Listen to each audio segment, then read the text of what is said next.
1편부터 3편까지 완벽하게 따라오시며 생존에 필요한 방어 도구와 최후의 식량까지 든든하게 비축하신 분들께 오늘 가장 불편한 질문을 하나 던져보겠습니다. 든든한 장비를 챙기고 식량 창고를 가득 채웠다고 해서 과연 가족의 생존이 온전히 보장될까요? 한번 상상해 보십시오. 전쟁이 터진 지 사흘째 비축해둔 장비로 안전을 확보하고 식량으로 가족이 든든하게 배를 채웠습니다. 그리고 화장실에 들어가 물을 내립니다. 하지만 물이 내려가지 않죠. 바로 그 순간부터 당신의 집은 더 이상 안전한 피난처가 아닙니다. 수도가 끊기고 하수도가 마비된 도시는 단 일주일 만에 배설물이 넘쳐 흐르고 쥐가 들끓고 파리떼가 창고라는 거대한 생물학적 배양 접시로 변해버리기 때문입니다. 역사가 증명하는 잔혹한 진실이 있습니다. 전쟁터에서 총알과 포탄보다 사람을 더 많이 죽인 암살자는 다름 아닌 콜레라와 장티푸스 같은 수인성 전염병이었습니다. 오늘 4편에서는 눈에 보이지 않는 이 끔찍한 암살자로부터 내 가족을 지켜낼 방역 생존템 6가지를 공개합니다. 끝까지 보십시오.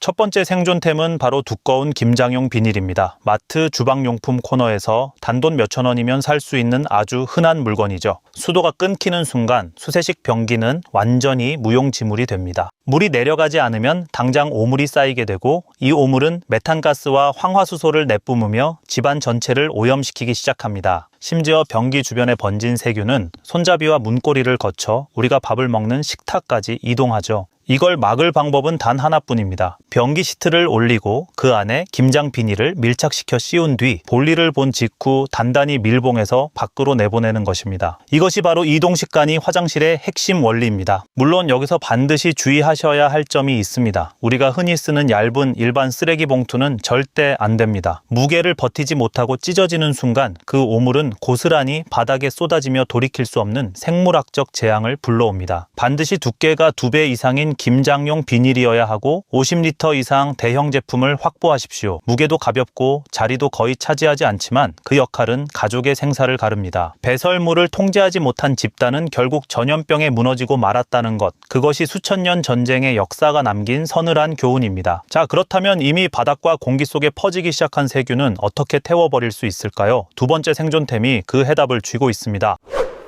두 번째 생존템은 락스입니다. 아마 많은 분들이 화장실을 청소할 때 쓰는 용품 정도로만 생각하실 겁니다. 하지만 이것은 단순한 세제가 아니라 강력한 방역 무기입니다. 정확한 성분명은 차염소산 나트륨으로 현대 화학이 만들어낸 가장 싸고 확실하며 접근하기 쉬운 살균 무기입니다. 홍수나 침수 사태가 발생했을 때 국가방역당국이 오염구역에 가장 먼저 살포하는 물질이 바로 이 차염소산 나트륨이라는 사실이 그 위력을 방증하죠. 이때 가장 중요한 것이 바로 한치의 오차도 없는 정확한 희석 비율입니다. 지난 2편에서 우리가 굳이 눈금이 적힌 약스포이드를 생존 화폐로 챙겨두었던 진짜 이유가 마침내 여기서 빛을 발합니다. 극도의 긴장 상태에서 눈대중으로 대충 락스를 들이붓는 것은 자칫 호흡기를 망가뜨리는 화학적 재앙이 될 수 있습니다. 오물이 넘치는 화장실 바닥을 소독하거나 쓰레기 더미 주변에 방역선을 구축할 때 물 1리터당 약스포이드로 락스 10ml를 정확히 뽑아내어 섞어주십시오. 이 객관적이고 정확한 농도 만이 세균의 확산 경로를 완벽하게 태워버릴 수 있습니다. 스포이드가 제공하는 이 압도적인 정밀함이 눈대중으로 인한 호흡기 화상을 막아내고 제한된 락스를 가장 효율적으로 아껴 쓸 수 있게 만드는 핵심 열쇠가 됩니다. 단, 절대 잊지 말아야 할 치명적인 주의사항이 있습니다. 절대로 밀폐된 공간에서 원액 그대로 사용하지 마십시오. 염소가스가 발생해 오히려 우리의 폐를 심각하게 손상시킵니다. 환기를 확보하고 반드시 물에 정확히 희석해서 사용해야 한다는 이 원칙만 지킨다면 락스 한 통은 재난 상황에서 수십 명의 목숨을 거뜬히 지켜내는 훌륭한 방어막이 됩니다.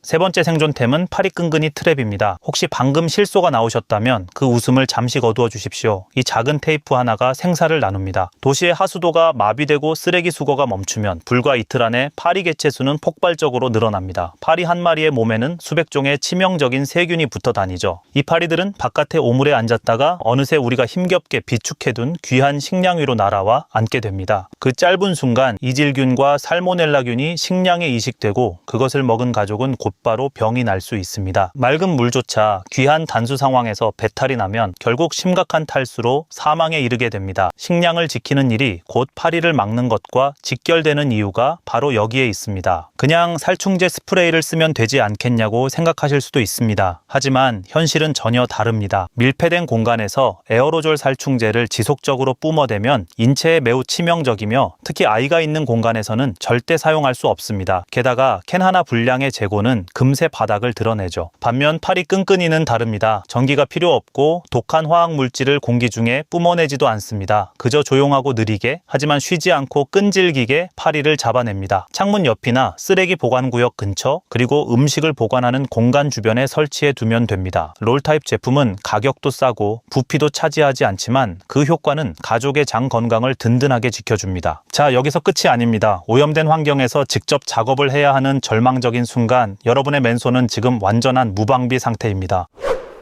네 번째 생존템은 수술실에서 주로 사용하는 니트릴 장갑입니다. 재난 상황에서는 어쩔 수 없이 맨손으로 해결해야 하는 일들이 필연적으로 발생합니다. 부패한 쓰레기를 밖으로 버려야 하고 오물이 담긴 비닐봉투를 단단히 묶어야 하며 다친 상처를 소독하기도 해야 하죠. 그 순간 맨손이라면 우리의 피부는 끔찍한 외부 세균과 직접 접촉하게 됩니다. 작은 찰과상 하나, 손톱 밑에 난 미세한 상처 하나가 치명적인 감염의 통로가 되고 마는 겁니다. 더구나 단수 상황에서 손을 깨끗이 씻어낼 수 없다면 그 위험성은 수십 배로 커집니다. 니트릴 소재는 일반적인 라텍스보다 찔림에 훨씬 강하고 기름이나 화학 물질이 닿아도 쉽게 훼손되지 않습니다. 무엇보다 라텍스 알레르기가 있는 분들도 아무 걱정 없이 사용할 수 있죠. 장갑을 다 쓴 후에는 반드시 오염된 바깥쪽 면이 안으로 말려 들어가도록 뒤집어 벗어야 합니다. 이것이 장갑을 안전하게 벗는 올바른 방법이자 교차 오염을 완벽하게 막아내는 핵심 기술입니다. 비록 일회용품이지만 단 한 번의 끔찍한 감염을 막아내는 데는 이만한 것이 없습니다. 세균을 차단하고 파리를 잡고 맨손까지 안전하게 보호했습니다. 하지만 아직 해결하지 못한 치명적인 문제가 하나 더 남아 있습니다. 수도가 멈추고 씻지 못하는 시간이 길어지면 사람의 몸 자체가 거대한 위협으로 변하기 시작합니다. 다섯 번째 생존템은 베이킹소다입니다. 우리가 빵을 만들 때 쓰는 바로 그 가루가 맞습니다. 그리고 오늘부터 여러분은 이 하얀 가루를 완전히 다시 보시게 될 겁니다. 단수 상태가 사흘 이상 지속되면 인간의 몸은 끔찍한 악취를 뿜어내기 시작합니다. 떡진 머리카락에서 땀찬 겨드랑이에서 더러운 옷과 발에서 지독한 냄새가 나죠. 이것은 그저 기분이 나쁜 단순한 불쾌함의 문제가 아닙니다. 땀과 피지가 모공에 쌓이고 세균이 번식하면 곧바로 피부염이 발생하고 피부염이 악화되어 긁다 보면 상처가 생깁니다. 씻을 수 없는 재난 상황에서 피부에 상처가 났다는 것은 즉각적인 감염의 위협에 노출되었다는 뜻입니다. 베이킹소다는 이 복잡한 문제를 독한 화학 물질 없이 아주 부드럽게 해결해 줍니다. 방법은 간단합니다. 물에 아주 옅게 풀어 수건에 적신 뒤 몸을 가볍게 닦아내면 악취의 근본 원인인 산성 물질이 말끔하게 중화됩니다. 땀에 찌든 신발과 옷에 직접 뿌려두면 부패하는 냄새를 강력하게 흡착시켜 버리죠. 오물을 처리한 구역의 바닥에 뿌려두어도 훌륭한 탈취 효과를 발휘합니다. 씻을 물이 없어 샤워도 못하고 세탁기조차 돌릴 수 없는 극한의 상황에서도 이 모든 위생관리가 가능해지는 겁니다. 유통기한도 길고 부피에 비해 그 활용도는 상상을 초월합니다. 이렇게 몸의 위생까지 완벽하게 지켰습니다. 그런데 가장 마지막에 가장 무시무시한 위협이 우리를 기다리고 있습니다. 길거리에 방치된 쓰레기산과 수습되지 못한 시신 주변의 공기 속에는 지금 이 순간에도 눈에 보이지 않는 끔찍한 것들이 떠다니고 있습니다. 그것이 우리의 폐로 들이닥치는 것을 막아줄 마지막 방패가 필요합니다. 여섯 번째이자 마지막 생존템은 바로 KF94 등급의 방진 마스크입니다. 얇은 덴탈 마스크로는 턱없이 부족하고 일반 면 마스크는 더더욱 안 됩니다. 이 대목에서 우리가 반드시 짚고 넘어가야 할 중요한 과학적 사실이 하나 있습니다. 부패한 쓰레기나 시신에서 나는 지독한 냄새, 즉 부패가스 자체는 KF 마스크를 그대로 통과합니다. 독성가스를 완벽히 막으려면 정화통이 달린 방독면이 필요하죠. 하지만 여러분, 냄새는 불쾌할 뿐 그 자체만으로는 사람을 직접 죽이지 못합니다. 진짜 무서운 암살자는 따로 있습니다. 그 정체는 바로 악취와 함께 바람에 흩날리는 눈에 보이지 않는 생물학적 먼지입니다. 부패한 유기물에서 떨어져 나온 치명적인 세균 입자, 그리고 축축하게 습기가 찬 건물 내부에서 무섭게 증식한 곰팡이 포자들, 이것들이 호흡기를 타고 폐 깊숙한 곳까지 파고드는 것이야말로 진짜 치명적인 위협입니다. KF94 등급은 공기 중에 떠다니는 이 미세한 생물학적 입자의 94% 이상을 확실하게 걸러냅니다. 있습니다. 가스 냄새는 통과시키더라도 죽음의 세균과 포자만큼은 철저하게 차단하는 것, 그것이 이 마스크가 우리 가족의 폐를 지키는 최후의 방어선이 되는 명백한 이유입니다. 장기간 착용을 고려하신다면 귀에 거는 형태보다는 머리 뒤로 끈을 묶는 헤드밴드 타입이 밀착력 면에서 월등히 뛰어납니다. 마스크와 얼굴 측면 사이의 빈틈을 최소한으로 줄여야만 실질적인 방호 효과를 온전히 누릴 수 있기 때문입니다. 마스크를 차고 땀과 습기가 배어들면 필터의 효율이 급격하게 떨어지니 아까워하지 말고 과감히 교체하십시오. 우리의 폐는 한번 심하게 손상되면 두 번 다시 되돌릴 수 없습니다.